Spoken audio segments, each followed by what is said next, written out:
What's up, y'all? It's your girl Sang, and it's 3 p.m., so you know what that means. It is the second Christian video of the day because it is Sunday. This one's going to be a little bit different. This is from a channel called Redefined TV, and the title of it is called, Are You Sure You Want a Godly Man? I mean, yeah, I would love to have one. I would love for my boyfriend to fall into that, but that's not up to me if he becomes religious. That's up to him. But let's see what this young man has to talk about. I'm already sweating. This webisode about to be hot. I want to speak from this topic for a few moments. Are you sure you want a godly man? Because for the most part, I really don't hear brothers saying, where are all the godly women? For the most part, I hear sisters saying, where are all the godly men? And just personally, from my perspective, I firmly believe if you can't find them, you build them.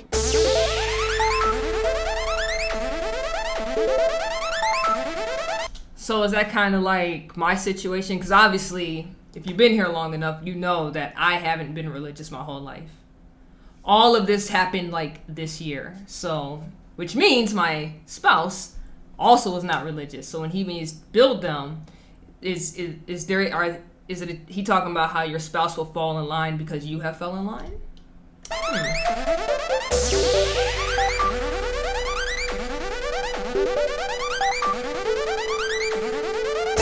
I can't wait till I get baptized.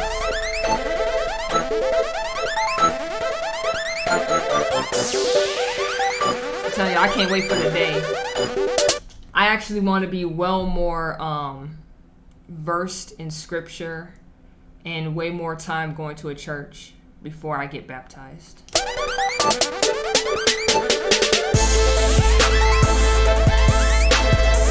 This is what I'm talking about. Kings making kings. Kings aren't born, kings are built. We are born in sin and shaped in iniquity, which is why we must be born again. And please don't get it twisted. I am not talking about you marrying some brother and building him. No, I'm talking about fatherhood and motherhood. Recognizing the king in your son now are other men. Train up other men to be kingdom men. Because I'm really thinking maybe one of the problems of today is we have a whole generation asking where they are instead of asking who likes construction. Build that brother, sir. Speak that language to your son, ma'am. I'm not talking about marriage because God put Adam to sleep, opened his side, took a rib out, closed it back. He was intentional with closing it back, because if we don't allow God to close some stuff in our life as men, a woman can never be our wife. She'll only be our nurse. We'll constantly keep bleeding on her. But that's a whole nother conversation. Let's get to the content. So I was having this dialogue with some sisters, and I asked them, do you really want a godly man? Like, do you really want a man who puts God first? And before you say yes, do you put God first? Like when you're in a mood, or you're feeling some type of way, or you're feeling offended, do you still represent the kingdom? Or do you allow your emotions to be a permission slip for you to no longer represent your faith?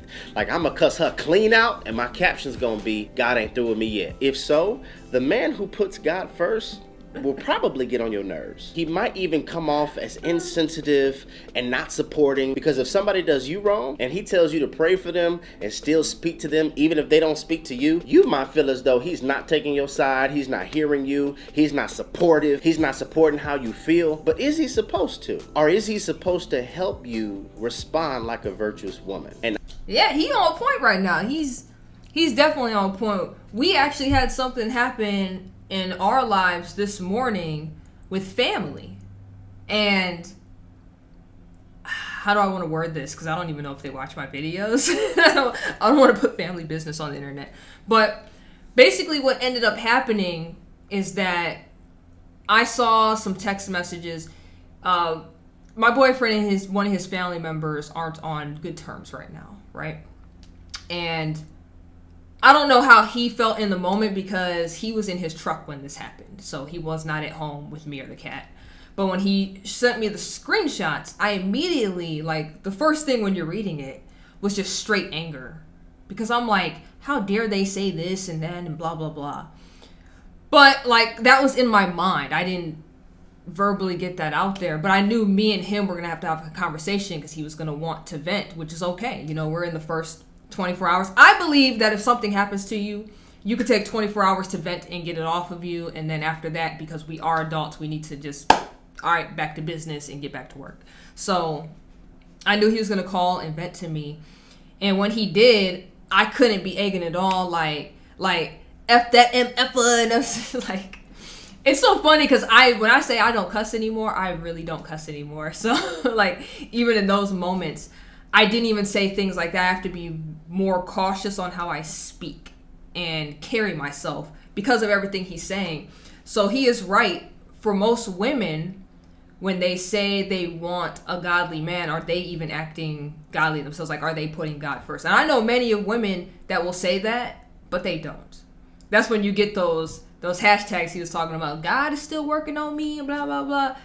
No, that's not an excuse to fall back into old behaviors because you wanted to snap and pop off on somebody. You know, so I get exactly what he's saying. He's making some very good points. And I can already see the side eyes coming at me through this camera. I know your trigger fingers are ready, but please hear me. Before you stone me, before you stop the video, hear me out. Are you sure you want a man who presents the godly thing to do in situations? Do you really want that spiritual accountability? And before you say yes, who is your spiritual accountability partner now? And how do you treat them? Oh, and let me add this. Do you know their flaws? And do you know their issues? And despite you knowing all the stuff about your spiritual accountability partner, do you still receive from them? Because it's easy for you to receive from a fountain that has a filter. You don't really know nothing about them. But in marriage, it's totally different. I believe one of the hardest parts about marriage is you know the absolute worst about that person. And you still can receive correction from them. You still can receive correction from them without being petty and throwing up a past scenario where they miss the mark. Marriage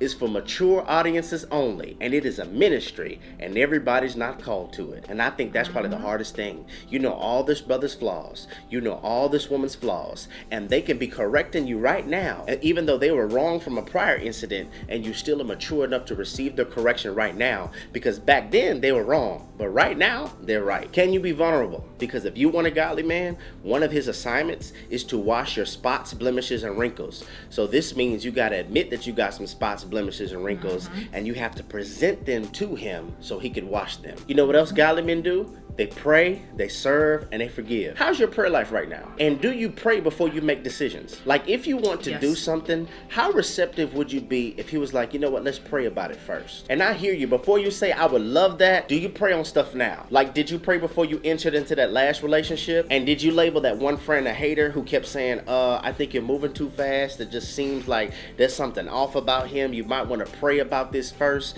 Did that bother you? I was that friend. And obviously because I became religious this year, so prior to this year, I was that friend using logic and common sense. It's like, something's off here. Something not right. Are you sure you want to do X, Y, Z? Yeah, no, I know what I'm doing.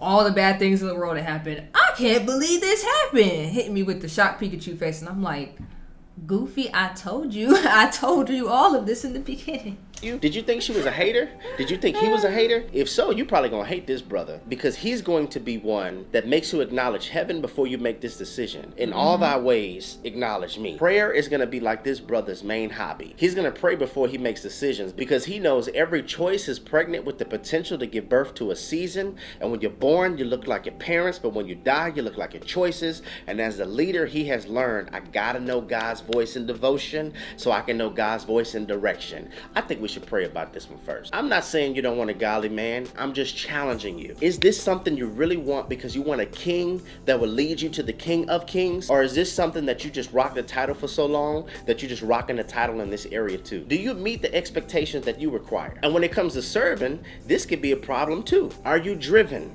Are you selfless? Or have you made a pallet in the graveyard of your comfort zone? Man, could you imagine living with somebody who constantly disturbs your comfort zone? Like, have you ever snapped at God or were upset at God because he's calling you to do something that you don't want to do? Now, God is perfect, but could you imagine an imperfect man adjusting the thermostat of the apartment of your comfort and making it hot? Godly men are pushers, and they're constantly going to push you to be everything that God has called you to be. And if you don't like being pushed, I don't know if you're gonna like this brother. And before you snap talk, yo, this brother is spitting right now. I am loving all of this.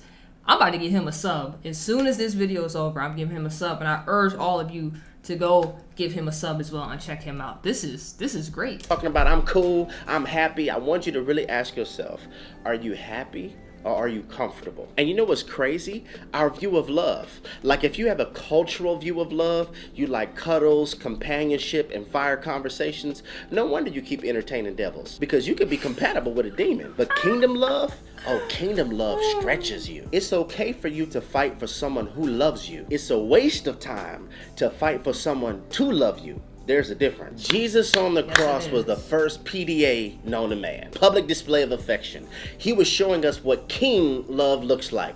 It stretches you. He was stretched on the cross, and I think you have to ask yourself, am I okay with being stretched? Because if you're with a godly man, his love is gonna feel like stretching. It's not always gonna feel like cuddles. It's not always gonna feel like butterflies. It's not always gonna look like roses. Many times it's gonna look like pushing. And the last one I think is a big one. Would it annoy you to constantly and repetitively be told over and over to do something that you already know that you should do? Like, you know why God many times doesn't give us next instructions?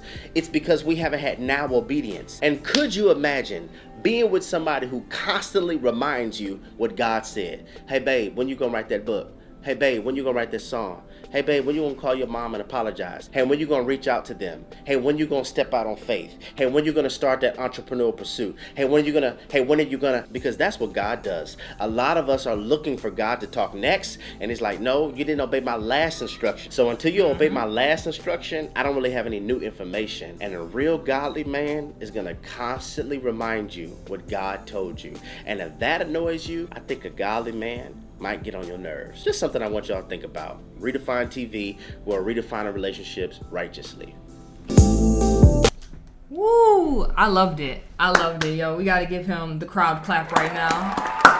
It was a wonderful video. Ladies, take the advice. Take everything he just said. And like I said, after you do that, then go to his channel and sub.